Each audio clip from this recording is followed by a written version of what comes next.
Salam sejahtera bagi kita semua. Perkenalkan saya Gionin Amelia Halim dan pada kesempatan ini saya akan membahas mengenai aspek mental perempuan di bawah dominasi laki-laki. Sebelumnya, kenapa sih kira-kira aspek mental perempuan itu menjadi suatu hal yang penting di mana pada kesehariannya perempuan dan laki-laki memang hidup berdampingan. Kita perlu ketahui bahwa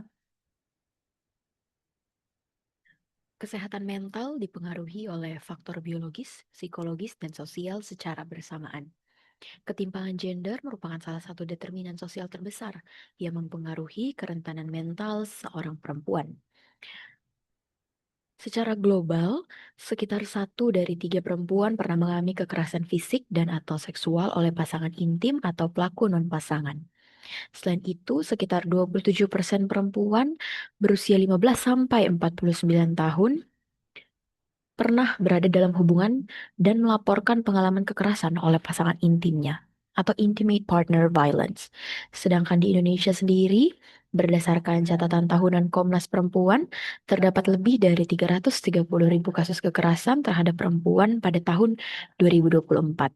Dan ini terjadi peningkatan 14,17% dari tahun sebelumnya.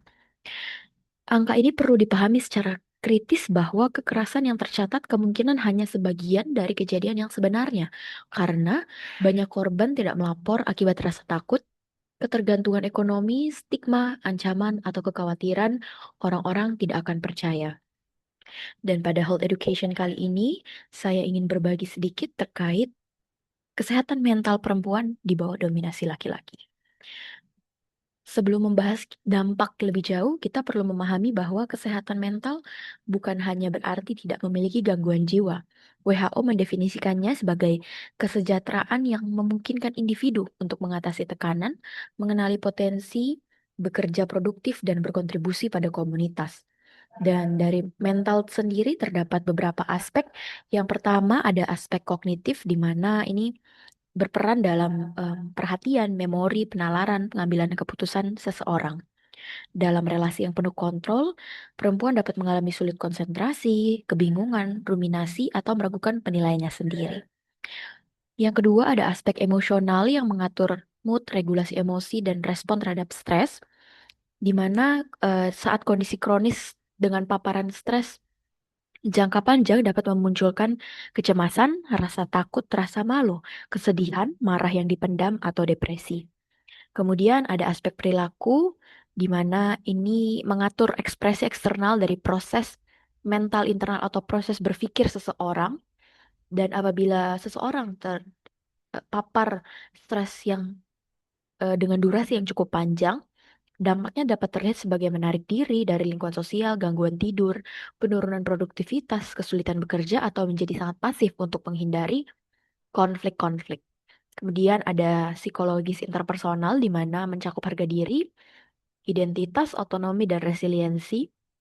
Kontrol yang berulang dapat membuat seseorang kehilangan rasa percaya diri dan merasa tidak mampu menentukan jalan hidupnya ke depan. Dan yang terakhir ada aspek sosial interpersonal, yaitu kemampuan untuk membangun relasi, kemudian dukungan sosial, peran dalam komunitas, dan ketika seseorang merasa dia tidak percaya diri lagi, dari berbagai aspek-aspek, keempat aspek sebelumnya juga terjadi disfungsi, maka aspek sosial interpersonalnya pun akan terjadi em, manifestasi seseorang itu akan sulit atau tidak punya kemampuan sosial yang baik seperti sebelumnya. Kemudian, dominasi laki-laki secara definisi adalah pola relasi sosial di mana laki-laki memiliki otoritas, akses sumber daya, dan kontrol lebih besar dibandingkan perempuan. Dominasi ini dapat terjadi dalam keluarga, relasi, pasangan, pekerjaan, masyarakat, maupun institusi. Karena itu, dominasi bukan sekedar tindakan individual seseorang laki-laki terhadap perempuan, tetapi juga dapat dipertahankan oleh norma budaya, sosial gender, dan ketimpangan dari ekonomi. Penting untuk dipahami bahwa dominasi tidak identik dengan kekerasan fisik. Bentuknya dapat berupa pasangan yang selalu mengambil keputusan, melarang perempuan bekerja, mengontrol uang, memeriksa telepon, melarang bertemu keluarga atau teman, meremehkan pendapat, atau membuat perempuan merasa bersalah ketika ingin mandiri. Dalam konteks ini, ada istilah coercive control, yaitu pola kontrol yang sistematis dan berulang untuk membatasi kebebasan, identitas, serta kapasitas korban dalam mengambil keputusan. Kemudian, secara mekanisme, dapat dipahami melalui tiga mekanisme. Pertama, terdapat mekanisme neurobiologis, di mana sistem otak yang berkaitan dengan ancaman, penghargaan, emosi, dan pengendalian perilaku dapat mempengaruhi kecenderungan seseorang dalam mempertahankan status atau kontrol. Tetapi, faktor biologis tidak membuat seseorang pasti menjadi dominan atau agresif. Perilaku tetap dipengaruhi kuat oleh nilai pembelajaran, sosial, budaya, dan individual. Secara penelitian ilmiah, amigdala dan juga prefrontal cortex dan testosteron memodulasi dominasi melalui sirkuit kortikolimbik dan juga aksis hipopituitary dan adrenal.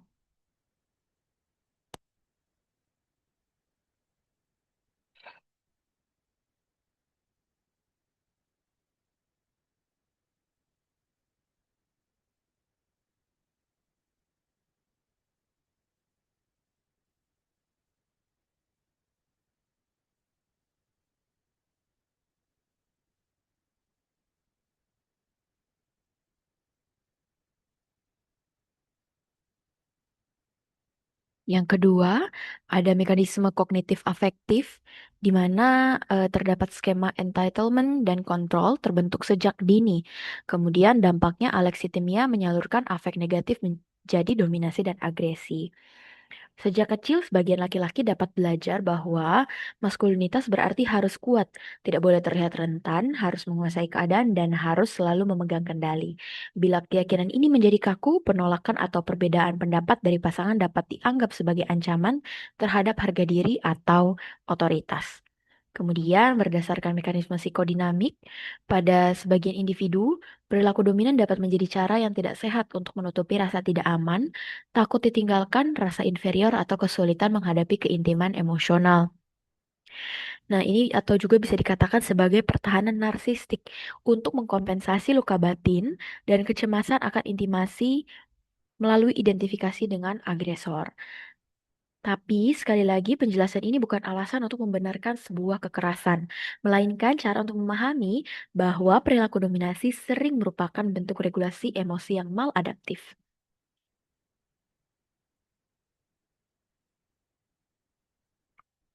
Selanjutnya untuk coercive control, dia ini berbeda dari konflik biasa dalam hubungan. Konflik yang sehat masih memungkinkan kedua pihak menyampaikan pendapat, bernegosiasi, dan mempertahankan otonomi. Sebaliknya, coercive control adalah pola berulang yang membuat satu pihak secara bertahap kehilangan kebebasan dan rasa aman. Secara definisi, coercive control adalah pola kontrol sistematis yang merusak kebebasan, identitas, dan kapasitas pengambilan keputusan korban secara kronis.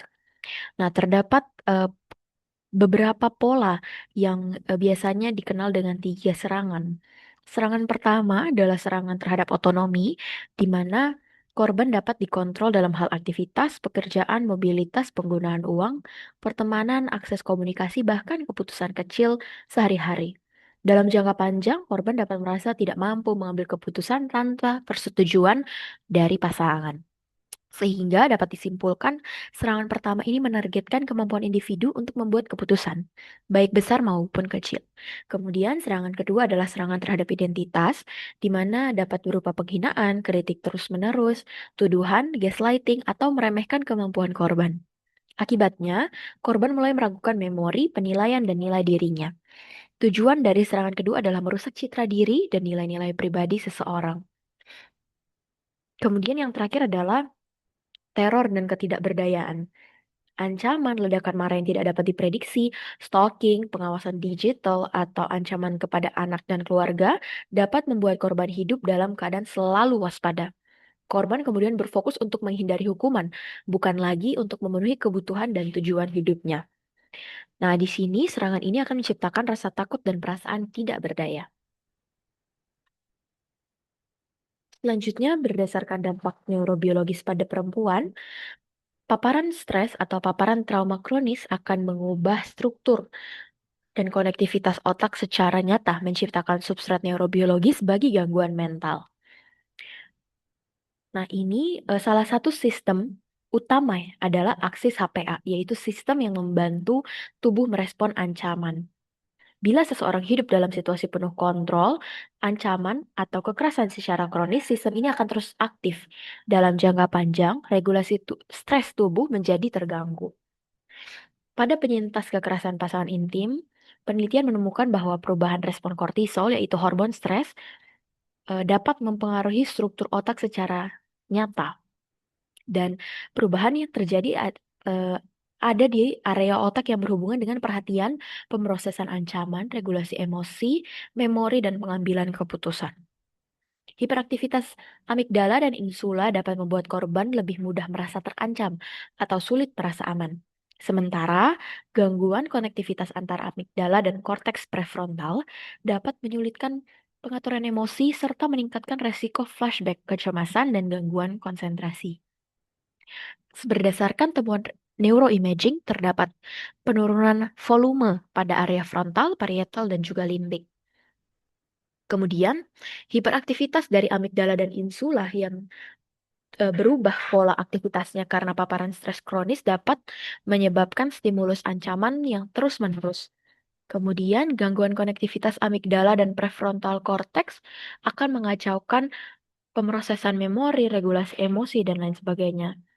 Dampak dari ini semua maka akan terjadi flatten diurnal cortisol slope yang bisa juga dipakai sebagai biomarker atau penanda dari depresi dan kecemasan. Nah, perubahan-perubahan ini berkorelasi langsung dengan gejala PTSD atau kompleks PTSD, depresi, dan gangguan konsentrasi pada korban IPV. Dampak psikologis dapat dilihat terjadinya internalisasi ataupun self-silencing. Paparan berulang akan membawa pesan bahwa perempuan harus selalu patuh, tidak boleh membantah, harus mengutamakan kebutuhan orang lain, atau dianggap kurang mampu mengambil keputusan dan akan membentuk sebuah skema kognitif yang maladaptif. Nah, salah satu manifestasi penting adalah self-silencing. Ini berarti seseorang akan menekan kebutuhan dan pendapat demi mempertahankan hubungan, berujung pada alienasi diri, kehilangan identitas, dan depresi yang berbalik ke dalam. Kemudian ada juga konsep traumatic bonding, yaitu pelaku menjadi paradoks. Dia bisa menjadi sumber ancaman sekaligus sumber validasi bagi perempuan atau korban IPV. Keterikatan patologis ini akan mempersulit korban untuk meninggalkan relasi yang abusive. Kemudian spektrum gangguan mental pada perempuan korban dari dominasi. Paparan dominasi dan kekerasan berbasis gender dapat meningkatkan resiko berbagai macam gangguan mental.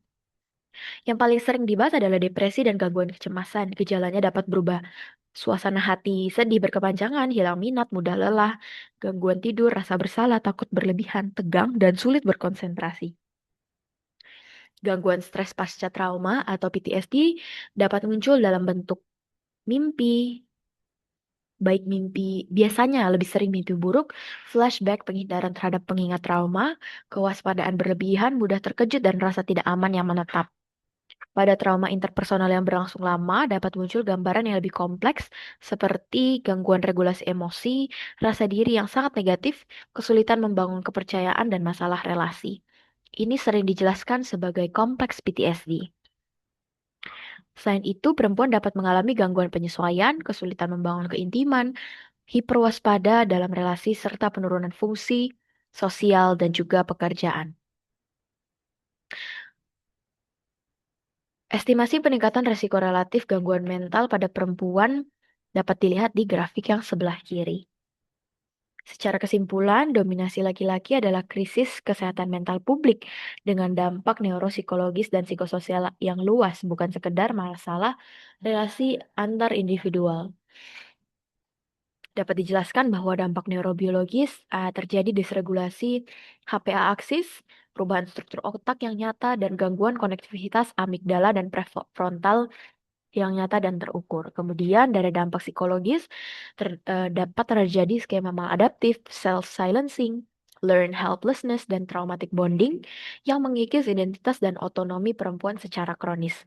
Kemudian implikasinya secara klinis diperlukan intervensi klinis yang sensitif gender dan transformasi struktural untuk mengatasi dampak kompleks ini secara komprehensif. Take home message, keselamatan, otonomi, dan kesehatan mental adalah hak setiap orang. Sehingga bagi siapapun yang pernah mengalaminya, ayo beranikan diri untuk melapor dan keluar dari hubungan yang abusive. Terima kasih.